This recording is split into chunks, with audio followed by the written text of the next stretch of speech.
चरण कीर्तन कर श्रवण भगवान मानव स्वामी जी के चरणों में कोटि समंदन। एक भव अवतारी सत्य चक्रवर्ती भीष्म प्रतिज्ञाधारी अखंड बाल ब्रह्मचारी आचार्य सम्राट पूज्य श्री जयमल जी महाराज के चरणों में कोटि समंदन।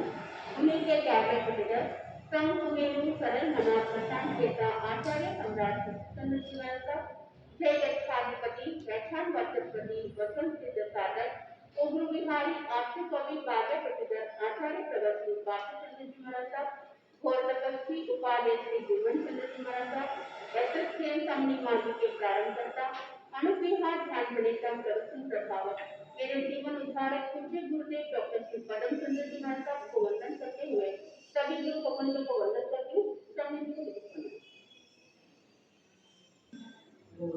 कर्म ये तेरे साथ ना छोड़ेंगे, तूने किए जो शुरू। कर्म ये तेरे साथ ना छोड़ेंगे, तूने किए जो शुरू।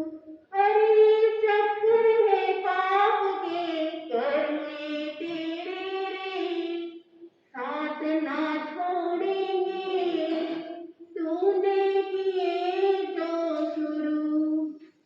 कर्म किए जो खोटे वो तुमको आज रुलाए, जिन्हें सताया तूने वो तुमको आज सताए। सोच ले बावरे बावरे फिर से विचार के, कर्म ये तेरे साथ ना छोड़ेंगे, तूने किए जो शुरू। गुरुदेव की आज्ञा से आत्मबंधु अनंत ज्ञान तीर्थंकर प्रभु महावीर स्वामी ने जीवन जीने के दो तरीके बताए, एक संसार को घटाने का और एक मार्ग संसार को बढ़ाने का। बंधुओं, एक मार्ग भोग का है और एक मार्ग योग का है। इस भोग के अंदर साधक भ्रमण करते हुए वहाँ अधोगति में जाता है और एक मार्ग ऐसा है वहाँ पर योग की तरफ आगे बढ़ते हुए ऊर्ध्वगामी बनता है। बंधुओं, आत्मा को मुक्तालय तक पहुँचाने का प्रयास करता है। जो चक्रवर्ती होते वहाँ पर भोग के मार्ग पर आगे बढ़ते थे और जो तीर्थंकर होते थे वहाँ योग के मार्ग पर आगे बढ़ते थे। लेकिन चक्रवर्ती अगर योग के मार्ग पर आगे बढ़ जाते थे तो वहाँ पर मुक्ति को प्राप्त कर सकते थे। बंधुओं, टोटल 12 चक्रवर्ती बताए, 63 श्लाघ्य पुरुष बताए हैं, उसमें तीर्थंकर का नाम आता है और 12 चक्रवर्ती का भी नाम बताया गया है। बंधुओं, उसके अंदर 10 चक्रवर्ती जिन्होंने मुक्ति को प्राप्त किया और जो 2 चक्रवर्ती थे ब्रह्मदत्त और शंभु वहाँ नरक गति को 7वीं नरकी को प्राप्त किया। बंधु, बड़ी साधु वंदना के आगे की कड़ी के अंदर बताया कि किस तरह से वहाँ 10 चक्रवर्ती वहाँ भोग से योग की साधना करते हुए वहाँ आगे बढ़े। बलि 10 चक्रवर्ती राजरमणी रिसोड, 10 मुक्ति पहुँचाओ कुल में शोभा जोड़। बड़ी साधु वंदना के 19वीं कड़ी के अंदर यह चक्रवर्ती का वर्णन बताया। बंधु, भरत चक्रवर्ती का वर्णन आपने पूर्व प्रवचन के अंदर सुना, किस तरह से वहाँ शीश महल में वहाँ उनको केवल ज्ञान और केवल दर्शन की प्राप्ति हुई। और आगे के चक्रवर्ती के अंदर सगर जो अयोध्या नगरी के राजा जितशत्रु और उनकी पत्नी विजया। जितशत्रु का छोटा भाई होता है सुमित्र, सुमित्र की पत्नी युवराजी। बंधुओं, वहाँ जितशत्रु का पुत्र अजित जो आगे जाकर 24वें तीर्थंकर के अंदर दूसरे तीर्थंकर बने और यहाँ सुमित्र उसका पुत्र का नाम सगर। यहाँ जित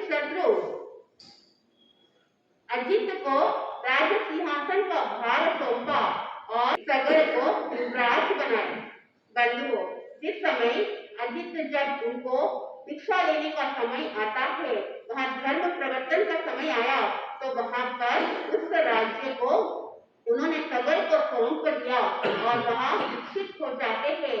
आगे जाकर तीर्थंकर 24 तीर्थंकर के अंदर दूसरे तीर्थंकर बनते। इधर जो सगर है, सगर के 60,000 पुत्र होते हैं। आजकल एक, दो या ज्यादा से ज्यादा 3, इससे ज्यादा पुत्र को संभाला नहीं जाता है। एक को संभालने में ही पूरी कसर निकल जाती है। लेकिन उस समय उस सगर के 60,000 पुत्र थे, तो आप समझो उस समय वो मैनेजमेंट की कला कैसी थी। बंधु, सगर वहां पर उसका जो 60,000 पुत्र के अंदर पहले पुत्र जिन्हू कुमार, वो जो राज्य को भार संभालता था, उससे खुश होकर वहां पिता ने उसको पूछा कि तुम्हें क्या चाहिए, जो वरदान मांगना है तुम मांगो।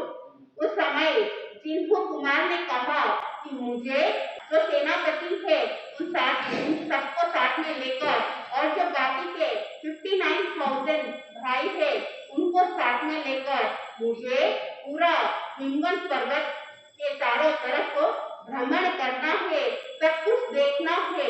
उस समय पिताजी ने उसको मान लेते हैं और साथ में सेनापति को भी भेज देते हैं और वहाँ बंधुओं वहाँ 14 रत्नों को वो साथ में लेकर गए और अपने भाइयों को भी साथ में लेकर गए।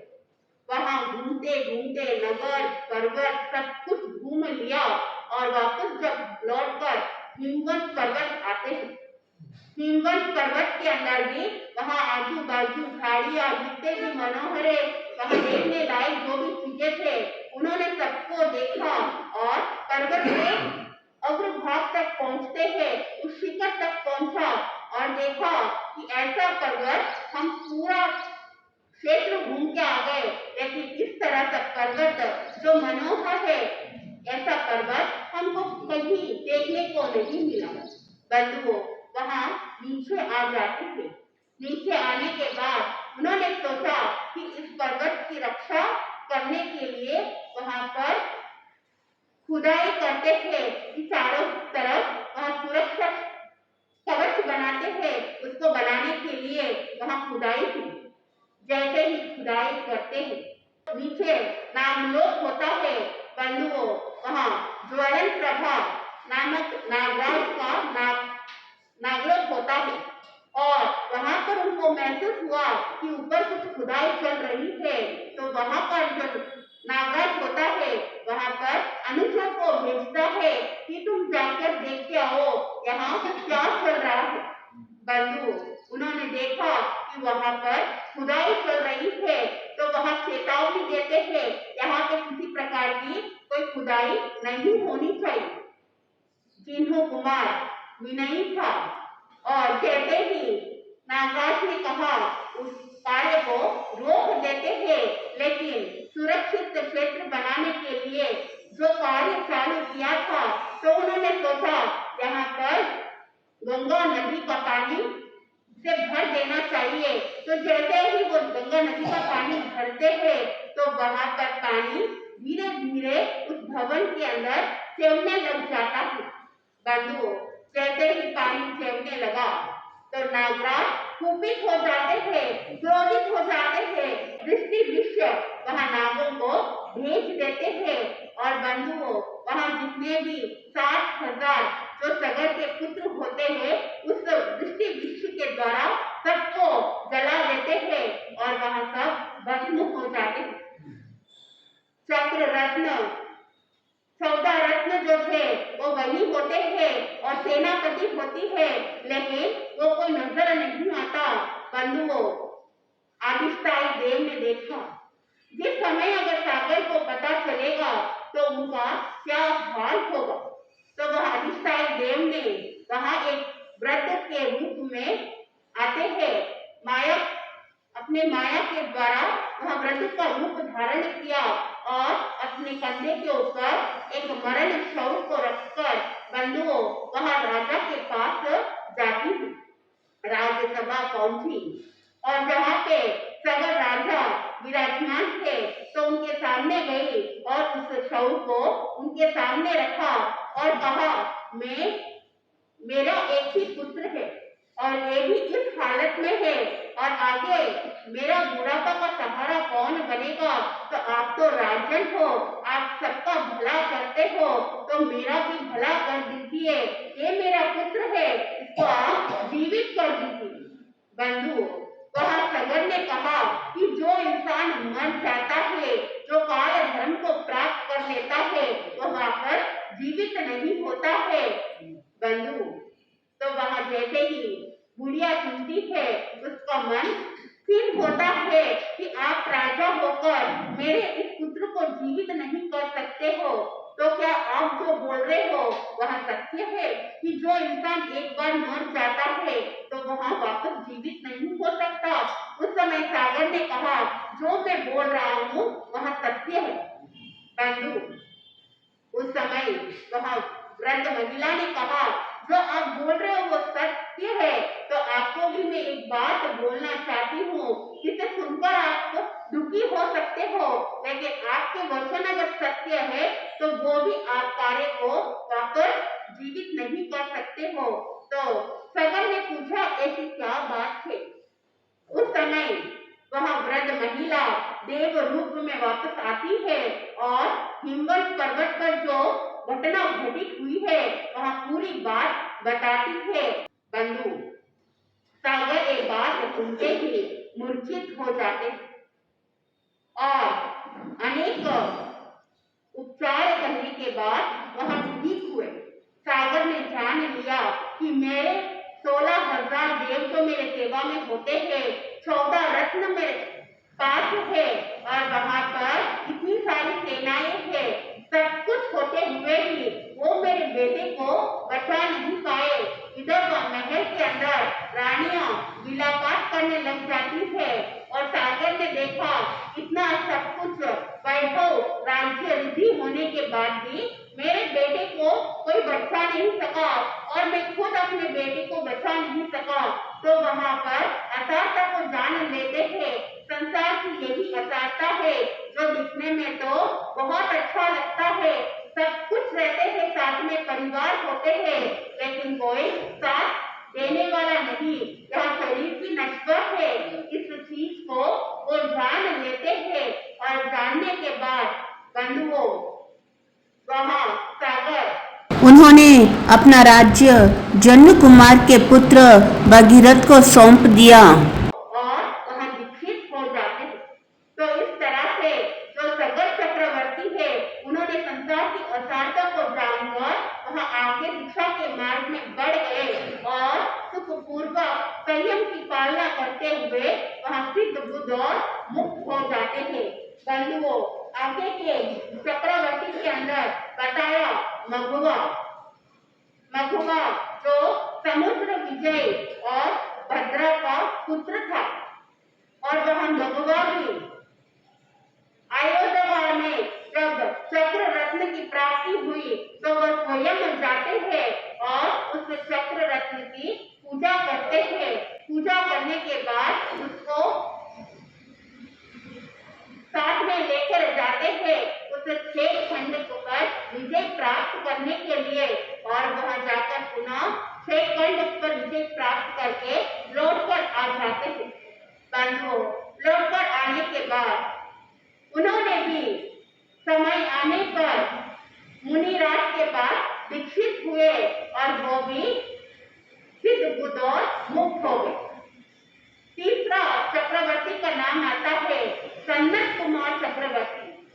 बंधुओं, सनत कुमार चक्रवर्ती कुरु प्रांगण देश और उस देश के अंदर हस्तिनापुर नाम का नगर होता है और वहां का राजा होता है अश्वसेन और रानी होती है सहदेवी। उनका पुत्र होता है सनत कुमार। बंधुओं, देवलोक के अंदर सभा लगी हुई है और उस सभा के अंदर संगम देव आता है और वहां संगम देव शकेंद्र महाराज से कुछ प्रश्न पूछता है और वहां शकेंद्र महाराज उनको जवाब दे देता है। वहां के जो देवता है वो देखकर शकेंद्र महाराज को पूछा कि उन्होंने ऐसी कौन सी करनी की जिसके कारण से संगम देव इतने रूपवान है और दिखने में इतने सुंदर है। क्या इस लोक के अंदर इनके अलावा भी बाकी कोई और भी है क्या जो इनकी तरह दिखने वाले सौंदर्य रूपवान? उस समय शकेंद्र महाराज ने कहा कि इस देवलोक के अंदर तो नहीं है, लेकिन पृथ्वी लोक के अंदर वहाँ सन्नत कुमार चक्रवर्ती है जो दिखने में बहुत सुंदर है और देखो तो मानो ऐसा लगे कि देखते ही जाओ। बंधुओं, देवलोक के अंदर जो दो देव है वो देखना चाहते थे कि संगम देव से भी ज्यादा सुंदर दिखने वाले ऐसा पुरुष कौन है, तो वहां पर ब्राह्मण के रूप में धरती लोक पर आते हैं। वह राजा के महल के बाहर द्वारपाल को कहते हैं कि हमें उनके दर्शन करने हैं, उनको देखने हैं। उस समय द्वारपाल ने कहा, ऐसा आप राजमहल में प्रवेश नहीं कर सकते हो। अगर आपको देखना है तो आपको क्या करना होगा, राज्यसभा में ही जाना होगा। उस समय ब्राह्मण ने कहा, हमारी अवस्था तो देखो, हम बहुत दूर से आए हैं, आते आते ऐसी अवस्था हो गई, अब क्षण मात्र में भी क्या होने वाला है वो हमको भी नहीं पता, और हम जिस लक्ष्य से आए वह कार्य पूर्ण नहीं होगा, हम ऐसे ही चले जाएंगे तो फिर हमारी जो इच्छा है, हमारी जो मनोकामना है वहां पर अधूरी ही रह जाएगी। द्वारपाल अंदर संदेश भेजता है और अंदर से संदेश आया कि आप उन दो ब्राह्मणों को अंदर भेज सकते हो। बंधु, वह दोनों ब्राह्मण राजमहल जाते हैं जहाँ पर सन्नत कुमार चक्रवर्ती वहाँ पर तैयार हो रहे थे, स्नानागार से बाहर आए और आभूषण वगैरह पहन ही रहे थे। उस समय उन दोनों ब्राह्मण ने देखा और कहा, आपका रूप कितना सुंदर है, कितना लावण्य है। बंधु, एक शब्द सुनते ही सन्नत कुमार ने कहा, अभी तो कुछ भी नहीं है, जब तुम राज्यसभा में आओगे उस समय देखना, उससे भी ज्यादा सुंदर आपको दिखाई देगा।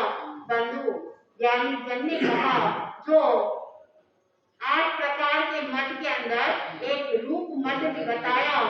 बंधु, सन्नत कुमार का अहंकार आ गया था कि देखो मेरा रूप कितना सुंदर है। जैसे ही वो दोनों ब्राह्मण राजसभा में जाते थे और वहाँ सन्नत कुमार चक्रवर्ती तैयार होके जिस समय वहाँ पर राजगद्दी के ऊपर बैठते हैं, उस समय ब्राह्मण लोगों ने देखा और देखकर उन्होंने कहा, पहले जैसा रूप था अब वो रूप वैसा नहीं रहा। तब सन्नत कुमार ने कहा, ऐसी क्या बात है, अभी तो तुम लोग मेरा रूप देख कर आए और वहां पे प्रशंसा कर रहे थे, लेकिन अभी कुछ मात्र में ही आप कह रहे हो कि ऐसा रूप नहीं। वहां सन्नत कुमार ने मंत्री को कहा कि पीक दान लेकर आओ, और वहां पर जैसे ही पीक दान लेकर आए, सन्नत कुमार उसमें थूकता है। जैसे ही थूका, बंधुओं, वहां पर फल बनाते हुए वो कीड़े, और देखते ही सन्नत आश्चर्यचकित हो जाते हैं और वहां पे जान गए, पहले मेरा जैसा रूप था लेकिन अभी वैसा नहीं है, पूरा ही अलग है। बंधुओं, वो जान जाते थे कि मैंने अहंकार किया था, मेरी अहंकार के कारण से, मेरे इस ईगो के कारण से मेरा रूप में परिवर्तन आ गया, और ये जो रूप है वो कभी भी एक समय के साथ रहने वाला नहीं है। बंधुओं, उनको उससे अहंकार के कारण से जो रूप स्वरूप था वो रूप में बदल गया और उनके अंदर 16 महारोग हो गए। बंधुओं, वो भी जान लेते हैं संसार की असारता, और मन में इच्छा हुई कि मुझे अब संसार के अंदर नहीं रहना है और मुझे संयम के पथ पर आगे बढ़कर मेरा जो जीवन है उसको कल्याणमय बनाना है, जीवन को सार्थक बनाना है। तो बंधुओं, वह सन्नत चक्रवर्ती भी आगे बढ़कर संयम अंगीकार कर लेते हैं और 3 लाख वर्ष की आयु संपूर्ण कर वहां पर सिद्ध बुद्ध और मुक्त हो जाते हैं। तो इस तरह से आपने 4 चक्रवर्ती का वर्णन सुना। अब आगे के चक्रवर्ती का वर्णन आगे के प्रसंग के दौरान आपको सुनने को मिलेगा। बंधुओं, वह चक्रवर्ती भी अपने जीवन के अंदर जो कमी थी उस कमी को उन्होंने दूर हटाया और वह संयम के मार्ग पर आगे बढ़ गए हैं। तो आप भी अपने जीवन के अंदर आपको जिस चीज में कमी दिखती है उस कमी को दूर हटाना है। बंधुओं, किसी ने अगर आपकी प्रशंसा कर ली तो वहां पर फूलना नहीं, वहां पर, और अगर किसी ने प्रशंसा नहीं की तो वहां पर फील नहीं करना कि मुझे किसी ने तवज्जो नहीं दिया। बंधुओं, हर एक व्यक्ति के अंदर गुण होते हैं और अवगुण भी होता है, लेकिन कोई प्रशंसा करे या कोई निंदा करे फिर भी संभाव में रखना है, अपने आप को संभाव में रखने की कोशिश करेंगे तो हमारे जो कर्म है वो कर्म क्या होंगे, हल्के होते जाएंगे। किसी से प्रशंसा करने से ना ही हमारे कर्म भारी होंगे और ना ही निंदा करने से कर्म हल्के होंगे। किसी का कुछ कहने से कुछ होने वाला नहीं है, स्वयं के ही भाव के कारण से वहाँ बंधुओं कर्मों को बांधता है और कर्मों को काटता है। तो कोई कुछ भी कह दे, एक समान संभव में रहना और जो साधक संभव की साधना कर लेता है तो वह एक दिन अवश्य सिद्ध बुद्ध और मुक्त हो जाएगा। तो आप इस बड़ी साधु वंदना के अंदर ऐसे 40 आत्माओं का वर्णन बताया जिसका पठन पाठन जो साधक कर लेता है तो उसका आत्म कल्याण अवश्य हो जाएगा। आगे के प्रसंग जैसे जैसे आप सुनोगे आपको आनंद की प्राप्ति होगी। मैं अपने शब्दों को यहीं पे विराम दूंगी।